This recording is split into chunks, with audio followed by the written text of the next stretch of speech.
Okay, so there's some, we've just covered random variables and discrete random variables in particular. And now what I'd like to do is cover some random variables that come up quite often, some specific sorts of probability distributions, okay, for discrete random variables that are quite common ones, okay? So we're going to cover discrete probability distributions.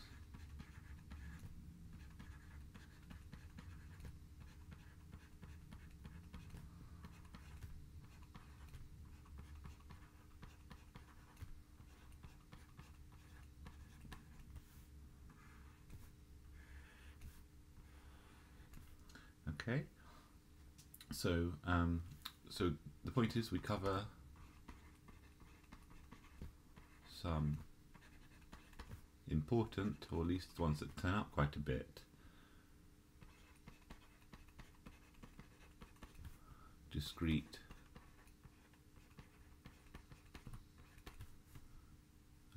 probability distributions or discrete random variables.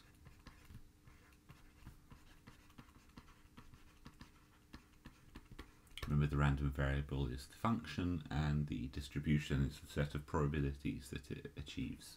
Okay, so let's start easy and then get progressively more difficult. So first let's cover the Bernoulli distribution.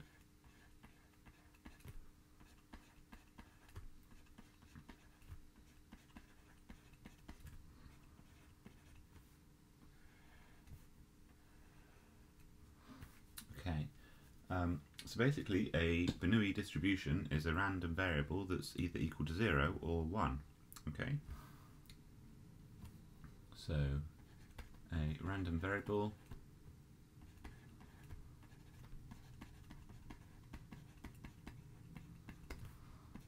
that is either 0 or 1 is a Bernoulli random variable.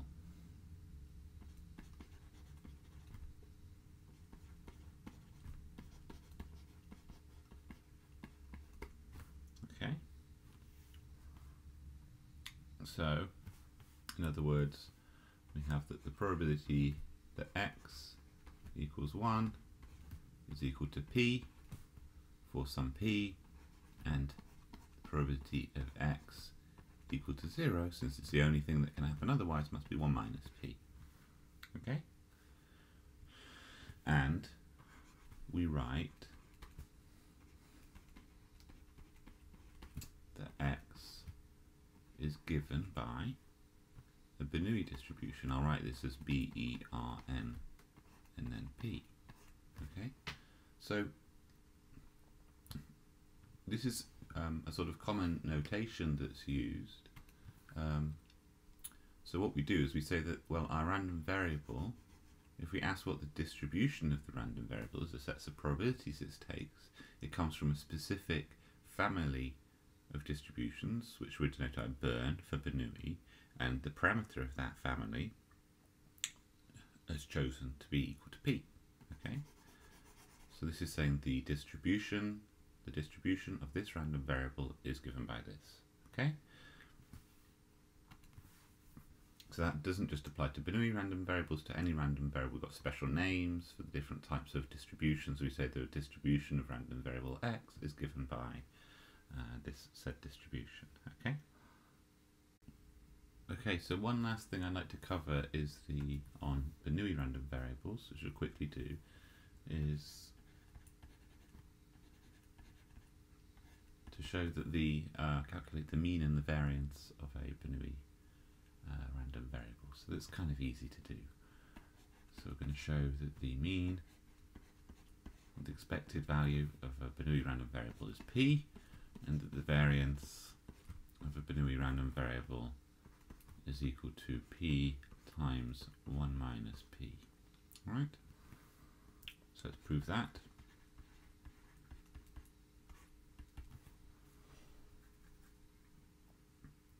Alright, So, so it's not too bad. Remember that the random variable x is equal to 1 with probability p, and is equal to 0 with probability 1 minus p. So the expected value of this Bernoulli random variable is equal to, well, 1 times the probability of 1 plus 0 times the probability that it's equal to 0, and this guy is just equal to p. This guy is going to get multiplied by 0, so we're just going to end up with p. Alright? Next, let's do the variance. Alright, so remember that the variance is e of x squared minus e of x all squared. Alright? So notice, well, if I look at x squared, the random variable x squared here, well, x squared is equal to, well, 1 squared, which is just 1 with probability p, and 0 squared, which is just 0 with probability p, 1 minus p, sorry. Okay?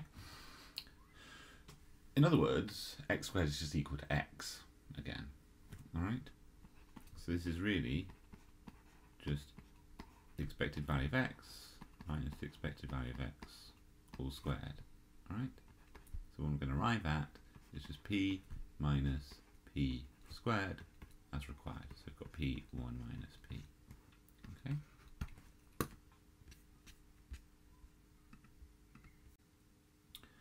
Okay, so it seems like a kind of a trivial start, but in fact you can kind of build up more or less all of probability from simple 0, 1 random variables, or Bernoulli random variables. Okay, it's essentially the basic result of an experiment. Is the experiment a success or a failure? Okay, is indicated by the 1 or the 0, and then we can start to do things. We can say we've done a number of experiments and how many of them have been successes and how many of them have been failures. Okay, and that's where we lead on to the binomial distributions that we'll cover next. Okay.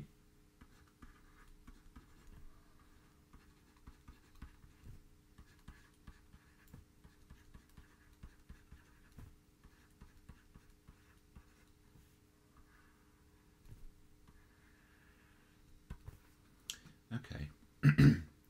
So if we take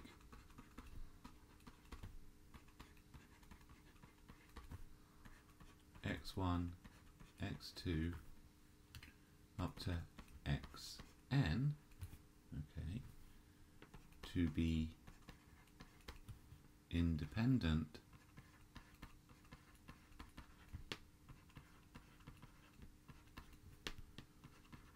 Bernoulli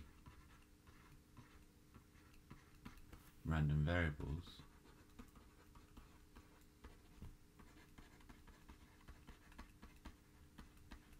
so remember, independent means that the outcome of this has no effect on the outcome of all the other random variables. Okay. Another thing to say is that this really corresponds to the condition. I'll write it just on the side here. Remember that this corresponds to the condition that the probability of x1 equals x1, x2 equals x2, all the way up to xn equals xn. Okay. Well, this is just equal to the product of all of those. Okay, so this is equal to the probability that x1 equals x1 times the product that x2 equals x2 all the way up to xn equals xn. Okay? Right. Okay, so that's what I mean by these random variables, these Bernoulli random variables being independent. So if we might take x1 up to xn to be independent Bernoulli random variables with parameter p, okay, so the probability of success of each of these trials is exactly the same. So essentially we're doing the same independent experiment n times, okay, and we add them up. Okay, so we look at the total number of successes. So let x be sum from I equals 1 to n of xi. Okay, we get a binomial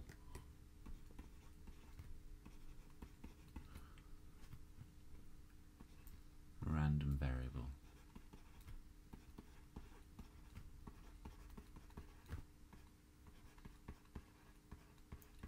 Okay. So now let's just think a second about what the distribution of this random variable is going to be. Okay. So if I ask the question, what is the probability that this capital X equals little k, right? What do I need to happen? Well, I need k of these entries in this sum to be true and n minus k of these entries to be untrue, okay, to be equal to 0. So that would mean, well, the probability of the first, let's suppose we just ask the question, we've got random variable 1, 2, actually I'll do this in a different colour just to show that I'm so let's suppose that, you know, random variable 1, 2, up to k are all equal to 1. That's equal to 1, that's equal to 1, that's equal to 1. And then from there on out, the remainder are false, equal to 0. Okay, that would be one way that I could achieve the sum of all these random variables being equal to k. Alright? What's the probability of that specific outcome? Well, the probability of the first one is equal to 1 is p. The probability of the second one is equal to 1 is equal to p. And since they're independent, I multiply those probabilities together. I do that all the way up to k. Alright? And then I look at the probability. Oh, that should be a plus 1, sorry. The probability of the next one is false. Well, that's now 1 minus p. Okay, and I do that for all the remaining entries. Okay, so I'm going to end up with this total probability here being p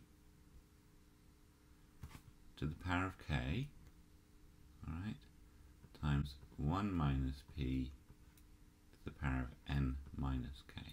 Alright, now, we're not quite done yet, because notice that's just one way that I could get the sum of all these independent random variables equal to k. Alright?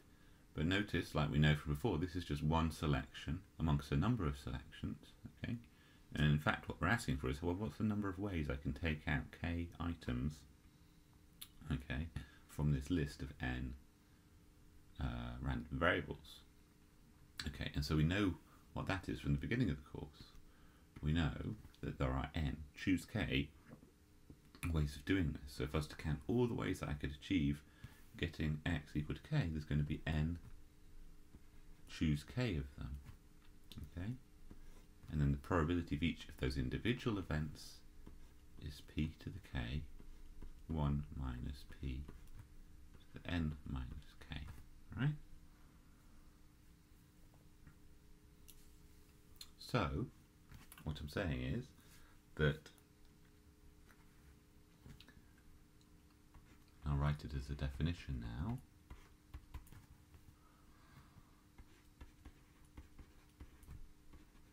So binomial distribution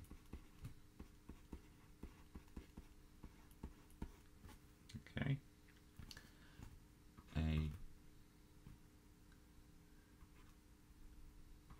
random variable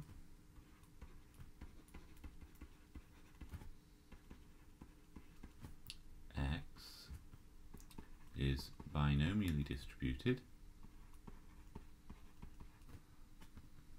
or let's say has a binomial distribution,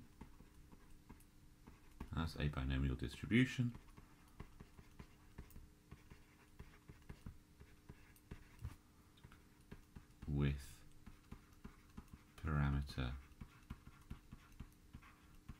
parameters p for the probability of success of a trial and n for the number of trials, number of experiments done,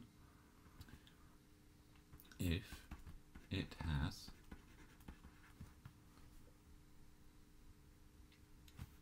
probability mass function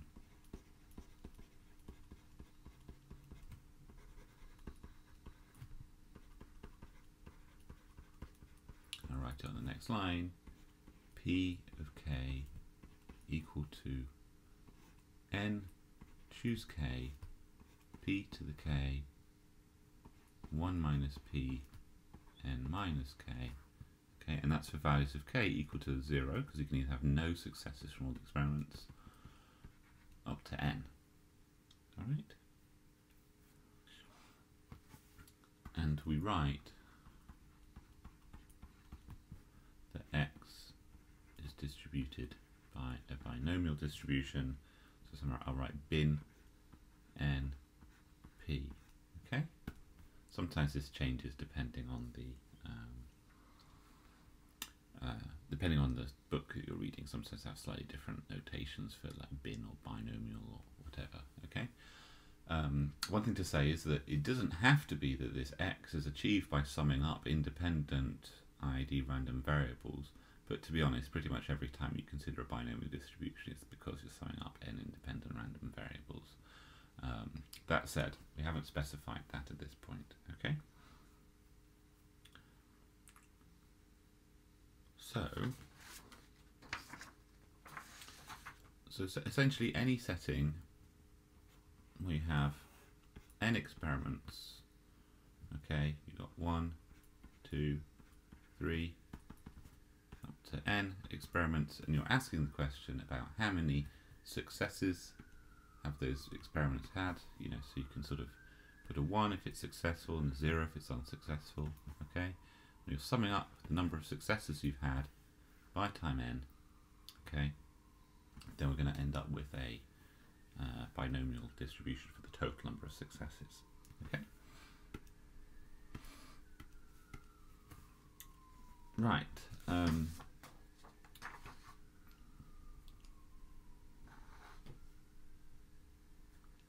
Okay. Next thing. We can do a few calculations on this. So let's calculate. In fact, I probably should have done this for the binomial distribution. I'll do that in a sec, actually. All right.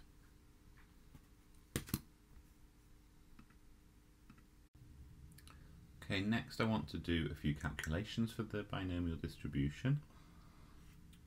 So let's first calculate the mean and the variance.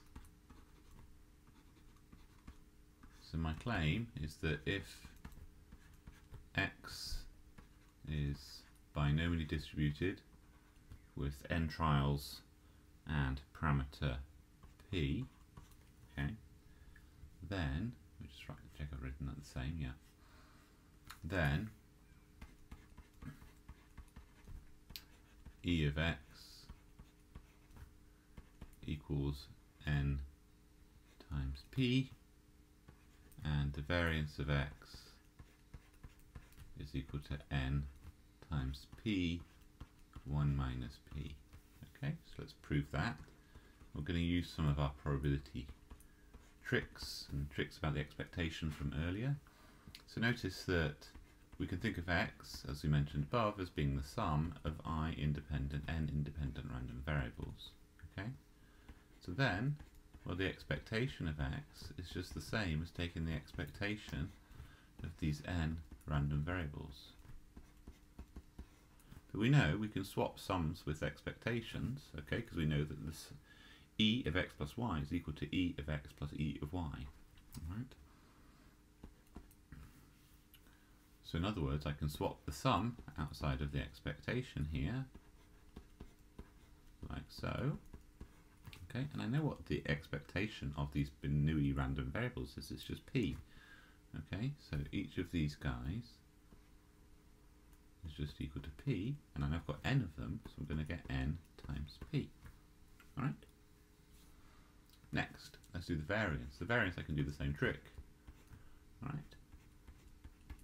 Remember that the variance of the sum of independent random variables is just equal to the sum of the variances. Okay. Remember, this we can do because the xi's are independent. We couldn't do this otherwise, right? So then we're going to get n lots of the variance of a Bernoulli random variable. We know the variance of a Bernoulli random variable is p1 minus p. There's n of them, so we're going to get our binomial distribution having a variance of n times p1 minus p. Okay? Now there's other sorts of tricks that you can do with binomial random variables. I'll make the point that if we try to do this calculation explicitly using the binomial coefficients and using this distribution up here, you can do it, it'll work out, but it's going to be a little bit more messy. It's a lot cleaner to do it this way, the calculations, okay? And if we kind of have that idea in our mind that a binomial random variable is a sum of independent experiments, we can kind of start to prove things a lot more easily than we could if we're going to do mathematical calculations and arithmetic calculations with the coefficients, okay? So let's just give two examples of that. So these are properties which are used in other parts and for different extensions of binomial distributions. So if x is binomially distributed with n and p, and y is binomial distributed with n and p, same parameter p, and are independent,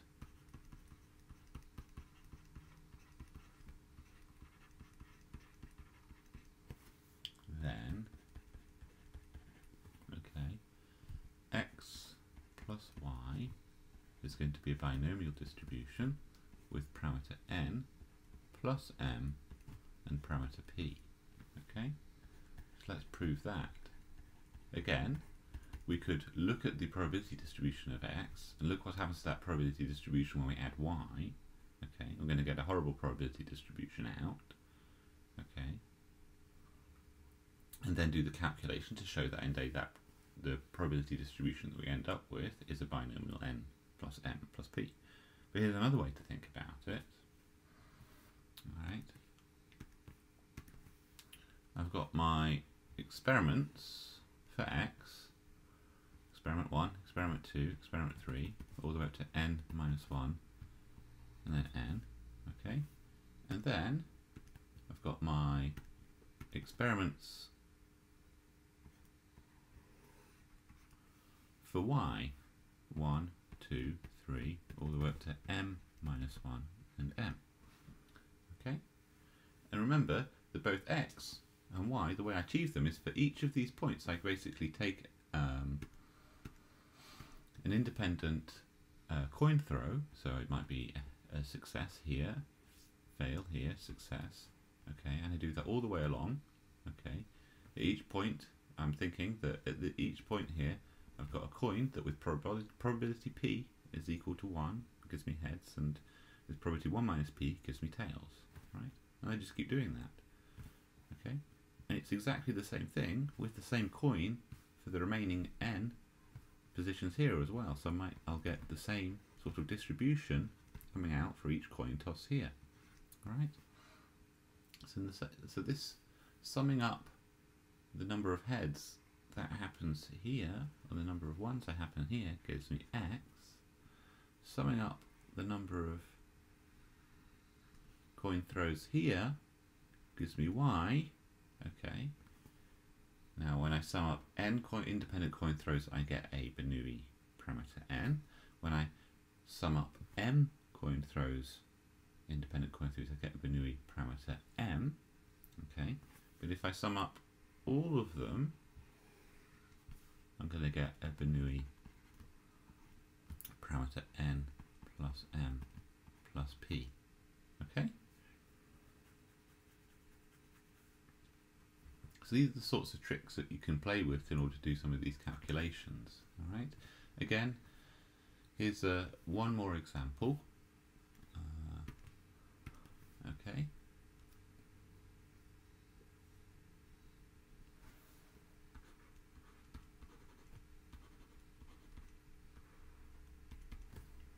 Okay, let's suppose that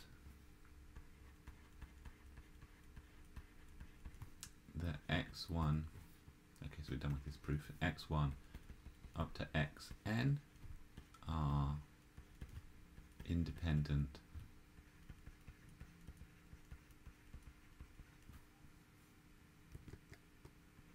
Bernoulli distributions, random variables, parameter p,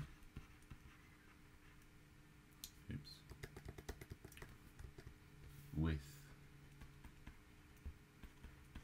parameter p, and similarly y1 up to yn, the same n, are independent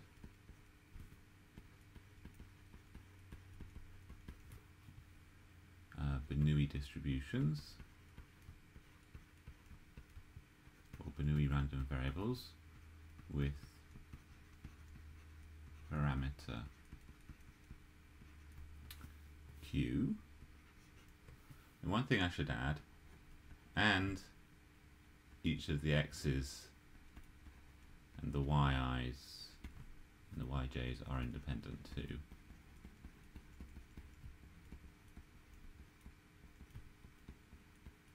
Okay, so have to be a little bit careful, because it could be that we could introduce dependence between the x's and the y's as well. So remember, for things to be independent, we need everything sort of to be pairwise independent. In terms of threes, in terms of fours, we need everything to be independent of one another. Okay, it sometimes can get a bit messy to write that out, even when you're writing a proper journal paper, to get that point across clearly. But generally, it's assumed, unless stated otherwise, that everything's sort of independent of one another. Okay, but we're making it kind of explicit here. All right. So one thing you can show anyway is that if I look at, well, if I summed up all the xi's, I'd get a binomial random variable with parameter p. If I summed up all the y's, I'd get a binomial distribution with parameter q. Okay. Also, what you can get is if you sum up all the xi's and the yi's, then we're going to get a binomial with parameter n and p times q. All right. And this sort of makes sense. It's sort of like saying, like, I'm going to throw two coins now, one with parameter p and one with parameter q, and if they both come up heads, then I count that as a success. Okay? So that's essentially how the proof goes. So a bit like before, I drew sort of a number line. We've got n trials, 1, 2, 3, up to n minus 1 up to n, okay? And then I have my x's, so I have my sort of x's, so my x1 might be a 1, x2 might be a 0, and then a 1, and then a 1, and then a 1, okay? Then I have my y's, it might be a 0, and a 1, and a 1, and a 1, and a 0, okay? If I look at the xi's times the yi's, yeah, we're really just asking, is it 1, 1? And if it isn't, then x times y